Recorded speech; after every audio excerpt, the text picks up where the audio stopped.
I remember this night like it was yesterday, even though I'm 26 now, and it happened when I was 12. Mis padres me dejaron en casa con mi hermano de 18 años, Zach, esa noche, y al principio, estaba emocionado porque era solo yo en la casa grande. Lo que se sentía como una libertad enorme en ese momento.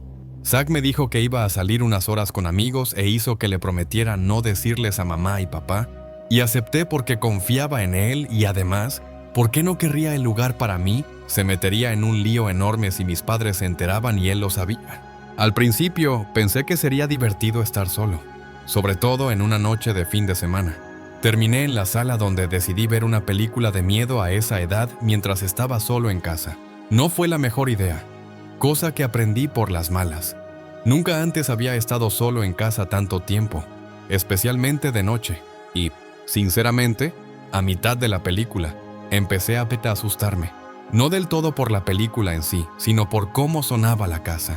Música, los crujidos aleatorios del suelo, el viento rozando las ventanas, incluso el frigorífico encendiéndose de vez en cuando. Cada vez que la película hacía un ruido fuerte, me sobresaltaba y miraba por encima del hombro hacia detrás del sofá, hacia el medio tramo de escaleras que llevaba a la planta principal, esperando ver a alguien allí. Al final, ya no pude más, y no sabía por qué me estaba sometiendo a asustarme tanto. Apagué la tele y corrí escaleras arriba a mi habitación como un niño asustado huyendo de demonios imaginarios que te siguen en cuanto apagas las luces. Cuando llegué a mi habitación, entré al baño que conectaba tanto con mi habitación como con el dormitorio de mis padres, donde me cepillé los dientes lo más rápido que pude e intenté calmarme. Después de eso, fui a mi habitación a jugar Call of Duty Zombies en mi Xbox 360, pensando que me haría sentir un poco menos asustado. Jugué durante unas horas, perdiendo la noción del tiempo y concentrándome en el juego. Al final, mi equipo y yo morimos contra los zombies, y me frustré. Decidí que era tarde y que debía irme a dormir. Eso sí, no mucho después de ese punto, sentí la vibración de la puerta principal al cerrarse, y supuse que era Zach volviendo. Me quedé allí despierto escuchando los sonidos de mi hermano moviéndose por la planta baja, lo cual era raro porque normalmente cuando llegaba a casa, subía directo hacia su habitación, pero había sonidos extraños viniendo de abajo durante demasiado tiempo y empezó a volverse inusual. Eran pasitos sutiles o golpes y porrazos indescriptibles.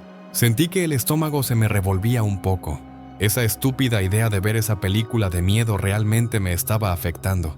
Me levanté y fui a la ventana para mirar afuera, esperando ver el coche de Zach en la entrada donde suele aparcar. Pero no estaba allí. Ahí fue cuando el verdadero pánico se apoderó de mí. No tenía teléfono móvil en ese momento.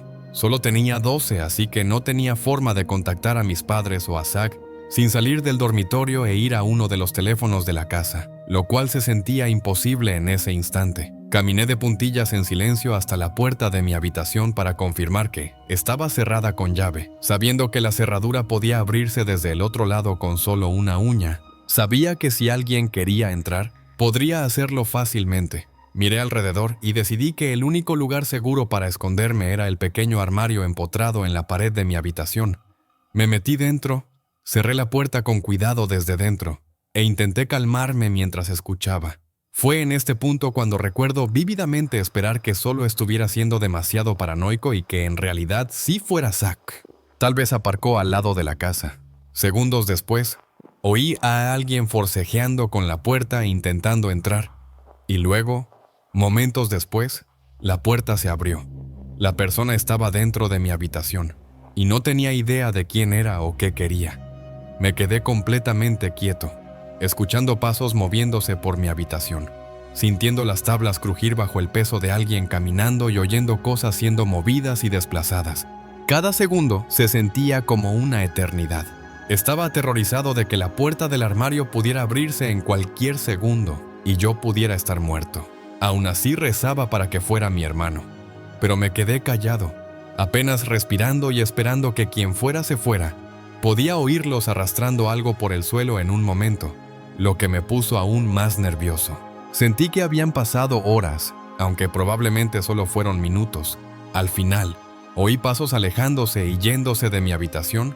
Me quedé en el armario lo que pareció una eternidad, probablemente 2 horas, hasta que por fin oí a Zack gritar mi nombre desde el otro lado de la casa. Su voz sonaba urgente y enfadada, y unos momentos después entró en mi habitación y volvió a llamar mi nombre. Salí del armario y lo primero que hizo fue gritarme, preguntando qué estaba haciendo ahí dentro y qué le había hecho a su habitación. Fue ese momento el que me confirmó que en realidad no era mi hermano quien estaba en la casa. Expliqué la situación lo más rápido que pude, todavía temblando e incapaz de dejar de mover las manos. Una vez que lo entendió, los dos nos levantamos y empezamos a mirar por la casa juntos. Ahí fue cuando nos dimos cuenta de lo grave que era en realidad. Se habían sacado cajones, faltaban algunos de nuestros aparatos electrónicos, incluidas televisiones y consolas de videojuegos. Estaba claro que alguien había pasado por la casa y se había llevado cosas valiosas. Zack llamó de inmediato a la policía, sabiendo que esto era serio, y esperamos juntos, todavía tensos, revisando puertas y ventanas para asegurarnos de que no faltara nada más. La policía vino e hizo un informe, anotando todo lo que faltaba y haciéndonos preguntas sobre lo que pasó. Nos dijeron que investigarían y que debíamos esperar a que nuestros padres llegaran a casa. Alrededor de las 4:00 am. Nuestros padres llegaron. Mi papá estaba furioso y fue directo a por Zack, dándole un golpe en la cara por ser un idiota tan descuidado, no solo por dejarme solo, sino por dejar la puerta principal sin cerrar con llave. Mi mamá me revisó, me dio un abrazo y me dijo que solo estaba contenta de que estuviera a salvo.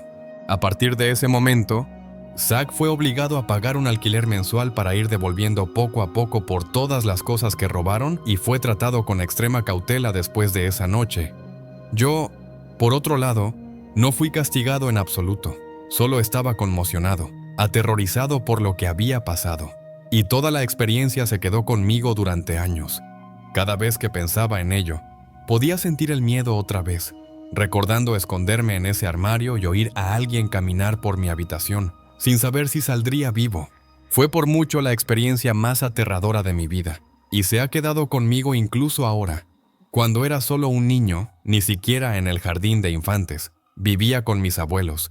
Mi mamá y mi papá acababan de separarse y mi papá trabajaba en el pueblo de al lado, así que lo veía cada fin de semana. Mi tío, el hermano de mi papá, también vivía con nosotros, así que rara vez estaba realmente solo. Siempre me decían que nunca abriera la puerta a extraños. Era un pueblo pequeño y tranquilo donde todos se conocían. Teníamos un vecino que visitaba a menudo para ver hockey, lucha libre o unirse a las barbacoas familiares. Lo llamaré David. Era amable tanto con mi abuelo como con mi tío. A menudo bebía cervezas con mi tío y ayudaba a mi abuelo con el trabajo del patio o las reparaciones del camión. Neil lo miró sin expresión y respondió con naturalidad que lo entendía. Realmente debería haber preguntado qué estaba pasando, pero por alguna razón no lo hice. Y dejé entrar a Neil mientras Mason se iba. Después de cerrar la puerta principal, lo primero que Neil me preguntó fue si todas las puertas de la casa estaban cerradas con llave. Las señales de alerta se encendieron de inmediato en mi cabeza, y supe que acababa de meterme en algo malo. Le dije que estaban cerradas con llave y pregunté por qué. Me pidió que lo comprobara, así que lo guié por el pasillo estrecho junto a la puerta principal para mostrar que la puerta trasera y la del cuarto de lavandería estaban ambas cerradas con llave. No dijo nada después de que lo confirmé, y nos quedamos en silencio unos segundos. Entonces, de la nada, su mano se disparó hacia arriba como si la estuviera levantando, y se puso esa sonrisa inquietante, llena de dientes, que todavía puedo ver claramente en mi mente. La sostuvo unos segundos antes de bajar el brazo sin decir una palabra. Forcé una risita falsa para hacer que la situación pareciera menos rara. Luego, Neil pidió un poco de agua, así que fuimos a la cocina. Mientras sacaba botellas del frigorífico, noté que se quedaba rondando cerca del cajón de los cubiertos, incluidos los cuchillos. Lo observé mientras abría lentamente el cajón y extendía la mano hacia un cuchillo de carne, sin pensarlo. Corrí, le agarré la mano antes de que pudiera tomarlo y cerré el cajón de golpe. Neil no reaccionó ni se movió. Solo me miró fijamente y soltó una risita como si estuviera fingiendo que era una broma. En ese momento podía sentir mi corazón retumbando en mis oídos y me quedé paralizado de miedo. El tipo de miedo que la gente describe en situaciones de vida o muerte, Nunca había sentido que mi vida estuviera en peligro hasta ese momento, y solo podía concentrarme en cómo iba a sacar a Neil de mi casa. Por fin rompió el silencio sugiriendo que fuéramos al parque del vecindario. Acepté como si no hubiera pasado nada. Caminamos hacia el cuarto de lavandería que daba al camino de entrada, y a propósito lo dejé salir primero. Le dije que necesitaba ponerme los zapatos, lo cual hice. Se detuvo y se mostró sutilmente decepcionado, diciéndome que me diera prisa. Cerré la puerta, la cerré con llave de inmediato, y llamé a mi hermano para explicarle lo que acababa de pasar. Después de terminar la llamada, agarré todos los cuchillos de la cocina y los llevé arriba a mi habitación. Ten en cuenta, estaba colocado en ese momento, así que mi toma de decisiones no era perfecta, pero sabía que necesitaba evitar que Neil forzara su regreso ahí a la casa. Mi hermano llegó con 3 amigos en menos de 5 minutos y se encontraron con Neil afuera. Me quedé dentro unos minutos nervioso. Luego salí.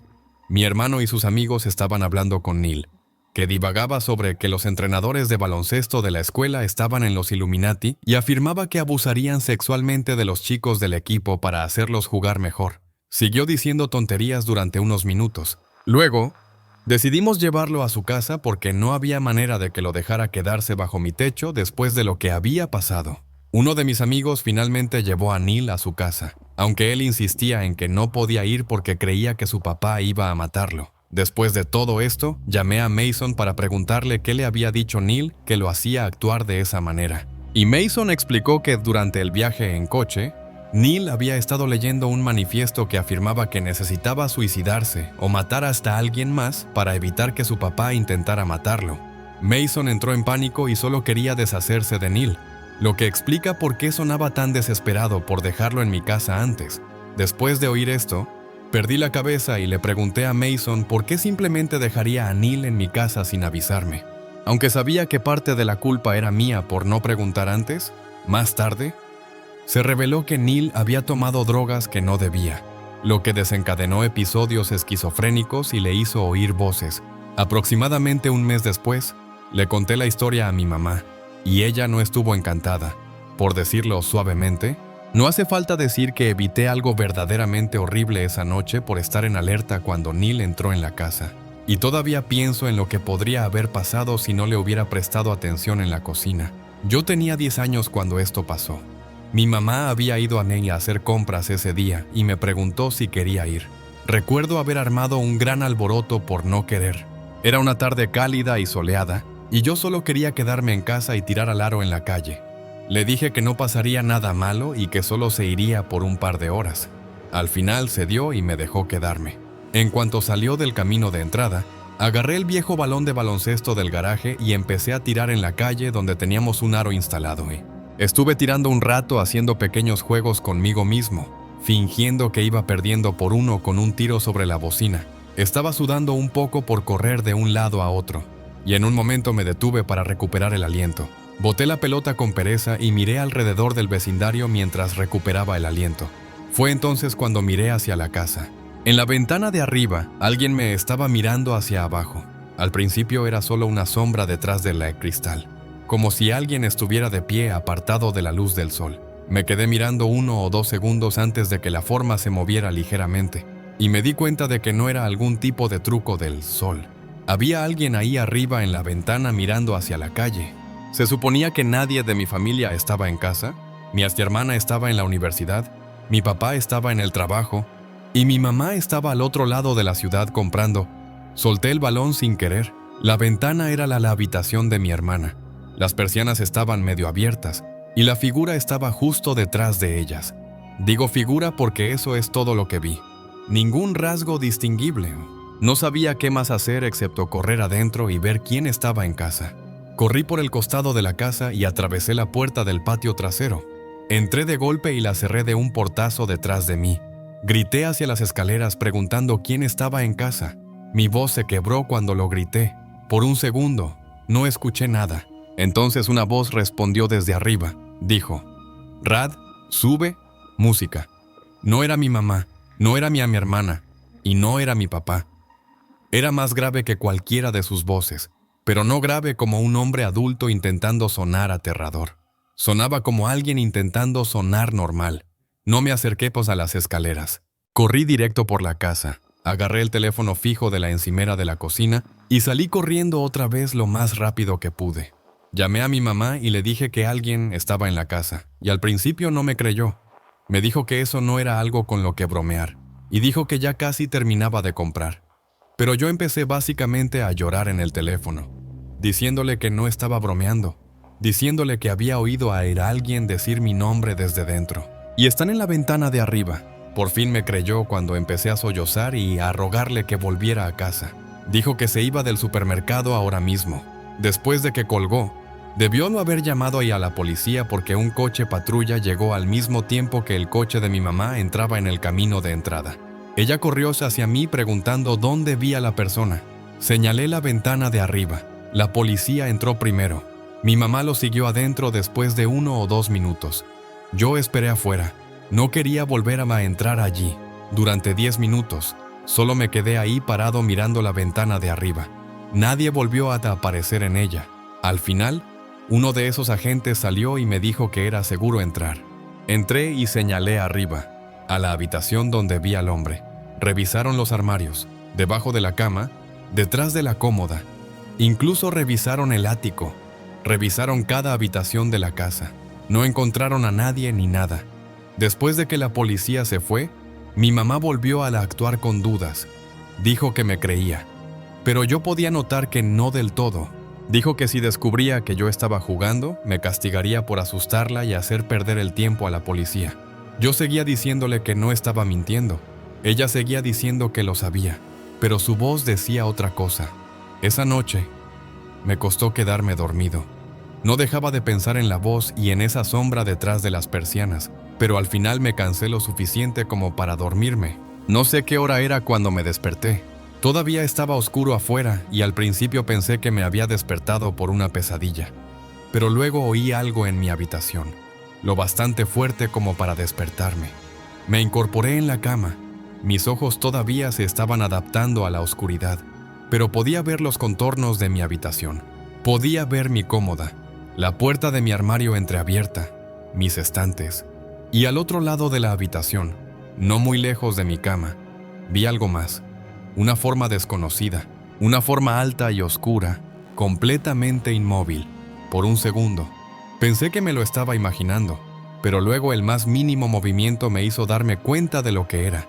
Era una persona adulta, completamente adulta, de pie en mi dormitorio. Ni siquiera tuve tiempo de respirar, solo grité, un grito fuerte, quebrado, que se me desgarró de la garganta. En cuanto grité, la figura se movió rápido. Cruzó mi habitación en 2 pasos, agarró mi ventana, la deslizó para abrirla y saltó afuera. Oí los pies del hombre caer sobre el pequeño toldo debajo de la ventana. Mis padres irrumpieron en la habitación en cuanto grité. Mi papá corrió directo hacia la ventana y miró hacia afuera. Luego bajó corriendo y salió por la puerta trasera para intentar encontrar a quien fuera. Estoy bastante seguro de que salió descalzo. Volvió unos minutos después sin aliento. No dejaba de negar con la cabeza y decir que no vio a nadie.